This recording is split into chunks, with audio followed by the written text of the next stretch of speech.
It's that time of the year when the sounds of play ball can be heard in central Pennsylvania. Hello, I'm Dave Kaharczyk. And I'm Kelly Byrne. It's almost time for the Little League World Series in South Williamsport. And we're here at the Tabor Museum, the perfect spot to start learning about the rich history that the city has to offer. While thousands come here for baseball, they quickly find out there is so much more to see, do, and explore. Our journey beyond baseball begins on historic Millionaires Row.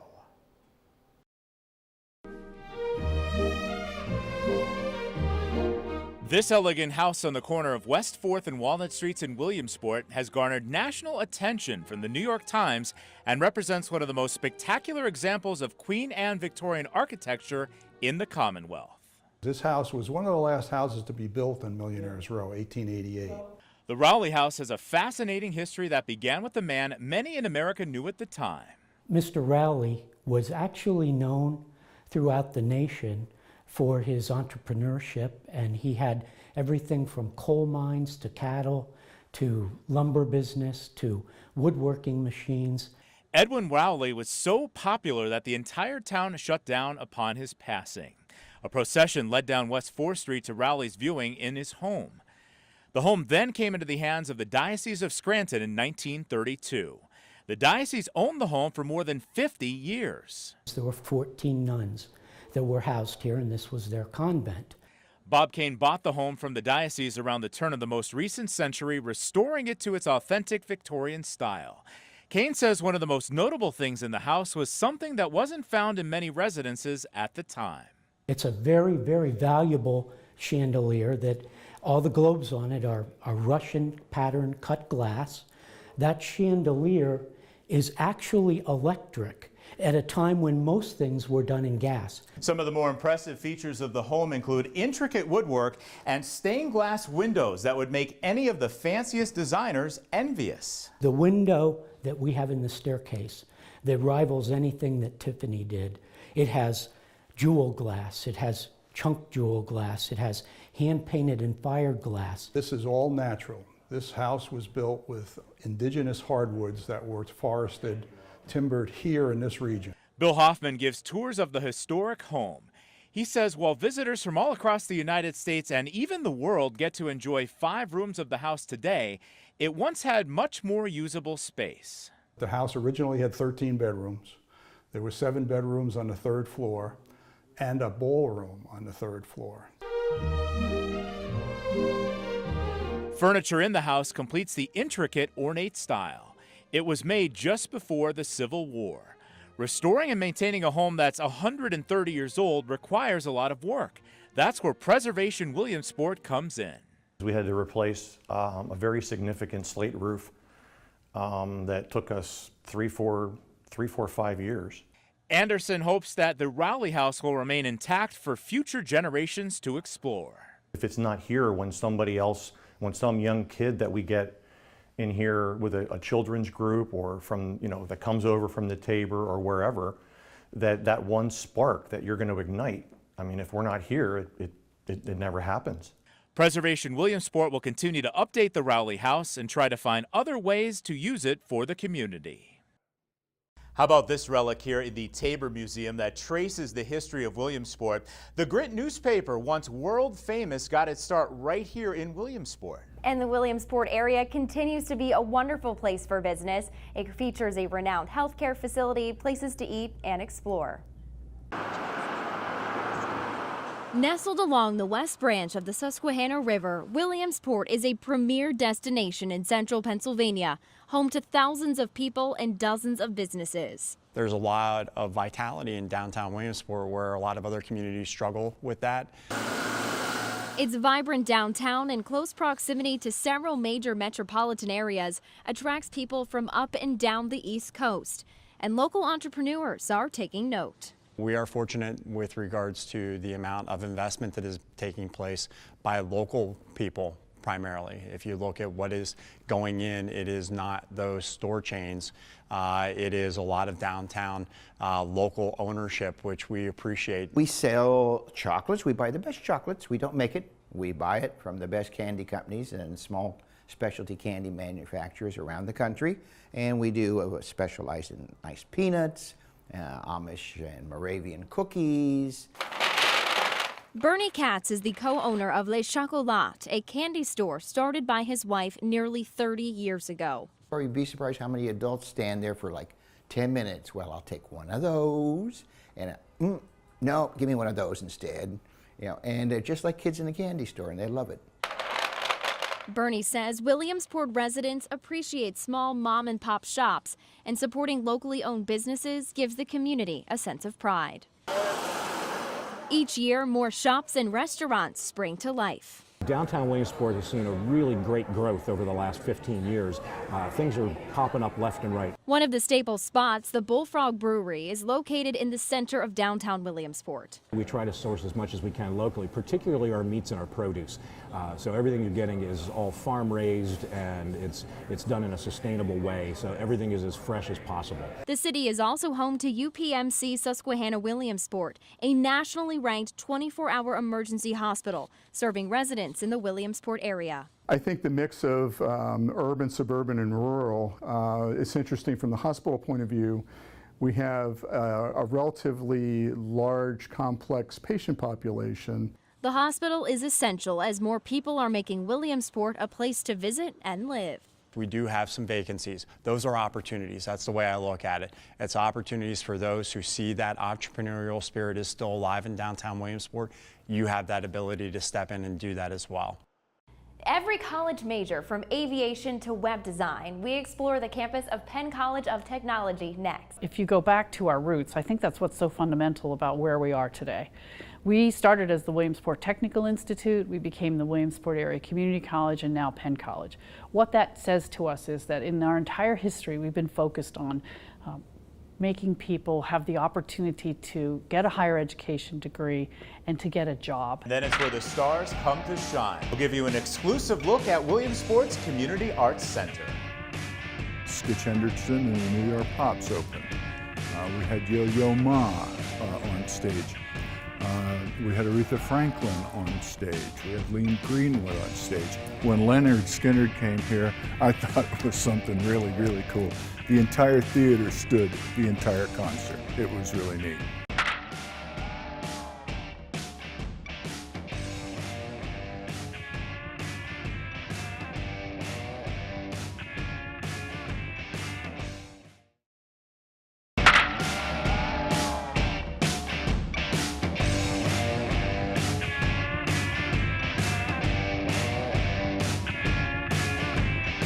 We're here at the Tabor Museum in front of a Civil War era exhibit. Williamsport's rich history is on display here, and Kelly, that's what makes Penn College a perfect fit for the region. And from its humble start back in 1914, Penn College has now blossomed into a premier college for technology.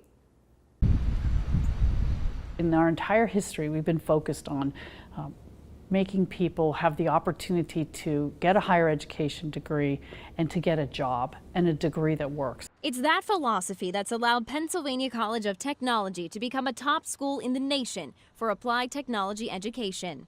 With more than 5,400 students enrolled, bachelor and associate degrees are obtained within 6 academic schools, from business and hospitality to construction and design. We believe in educating the whole student. President Dr. Davy Jane Gilmore has been instrumental in Penn College's ability to adapt to the ever-changing technology.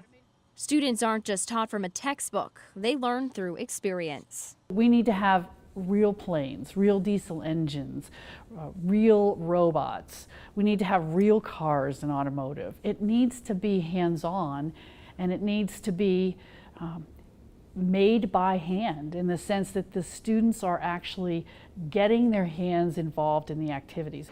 For students, the hands-on education sets this school apart. I ended up doing a tour in here, and that's when I saw the 1970 Chevelle from the Hershey Museum on the rotisserie. And I didn't know automotive restoration was actually offered as a major, so I kind of switched it the same day. Everything in here is completely original. Vanessa Mathurin is a recent graduate in restoration. They're all different pieces of history. Each car has a different story, so that's one of the things that drew me to this as well, because it's a flashback to the past of what they had to deal with what they got. Penn College is home to a student-run restaurant where students can obtain a 4-year degree in culinary cooking.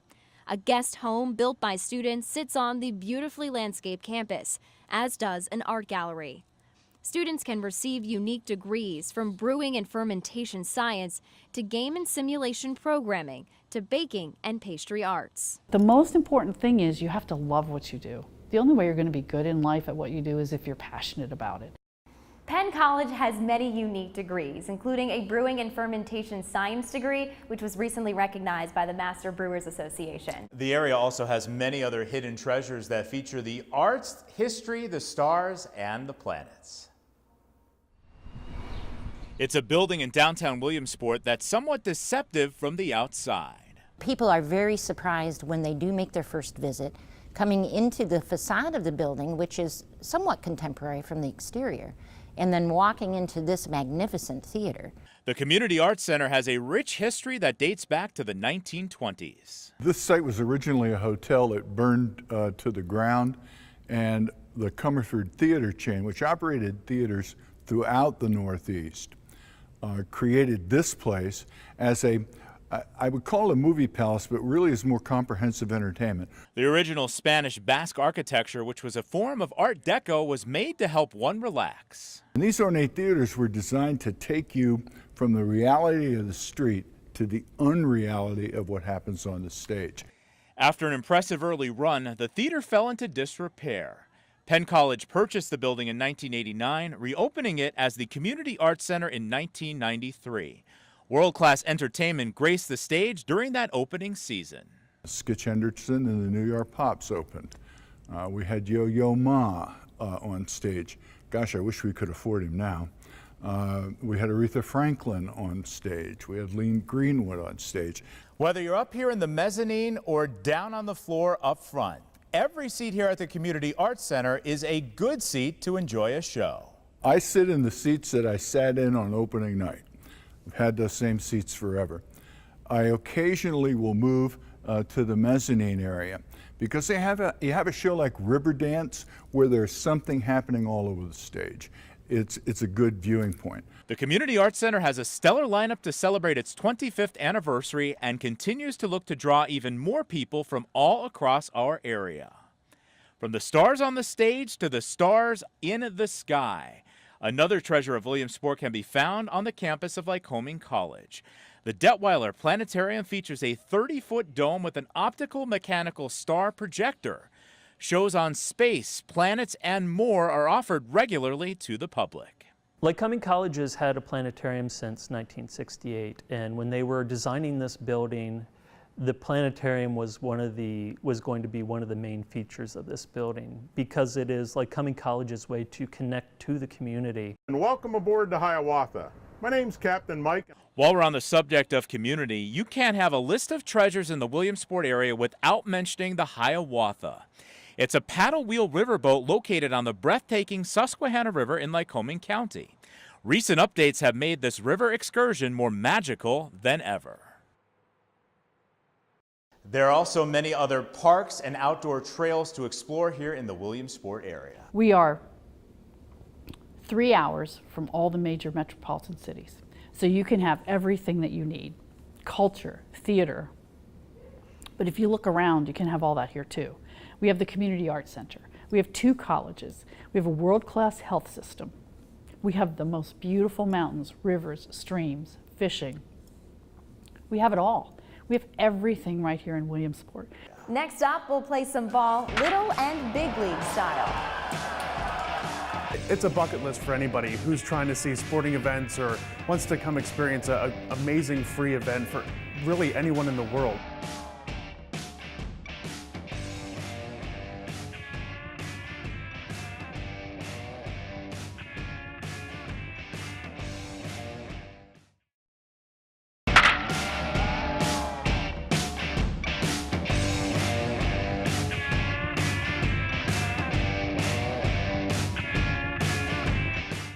Welcome back. We're now at the World of Little League Museum, a must-see for any baseball fan. And Kelly, for some young people, this is really the experience of a lifetime to play on historic fields like Volunteer and Lomity stadiums and even get a glimpse of what it's like to be in the big leagues.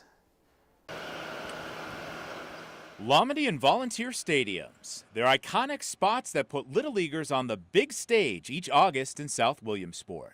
It's a bucket list for anybody who's trying to see sporting events or wants to come experience an amazing free event for really anyone in the world. Lomity Stadium began hosting the Little League World Series in 1959. Volunteer Stadium then became a part of Little League International Complex in 2001.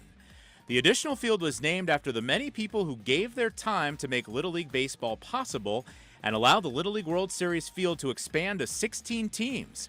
That brought a very unique experience to the players. The cultures that they bring, the experiences that they bring. Having Australia here, we have a different Australia team. No team from Queensland's ever come before, so it'll be interesting to see what the other side of Australia has to offer with those teams and those cultures that they bring together.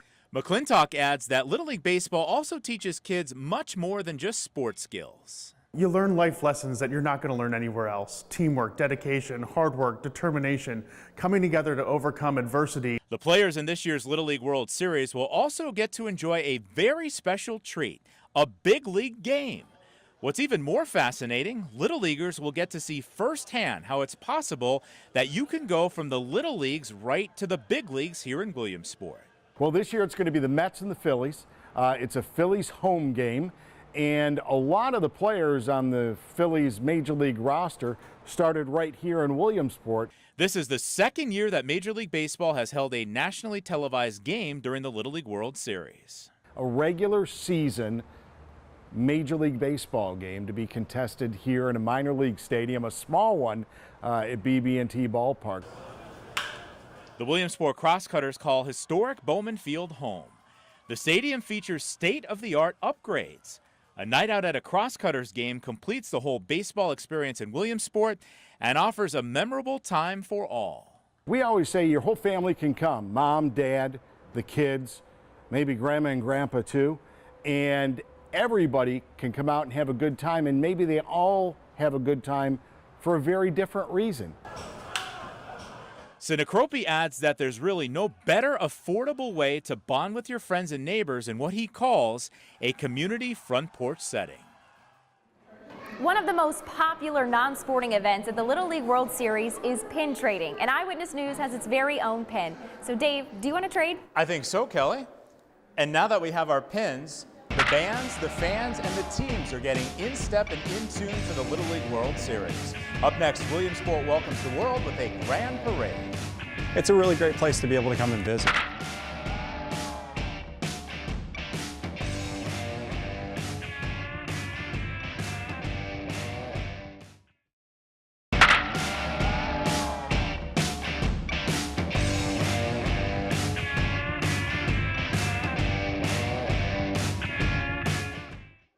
The entire area is getting ready to welcome the world to the Little League World Series, and it all kicks off the night before with the Grand Slam Parade. The White Sabres Drum and Bugle Corps kicks off this year's parade.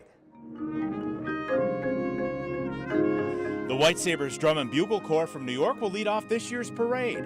This is video of the White Sabres during a recent competition. They'll be back with many other bands for the Drum and Bugle Corps DCA World Championships on Labor Day weekend. That's at Williamsport Area High School. Thank you for joining us for Williamsport Beyond Baseball. I'm Kelly Byrne. And I'm Dave Kaharchik. We'll see you at the Little League World Series Parade. Join us on Wednesday, August 15th, starting at 6 p.m. on WYOU.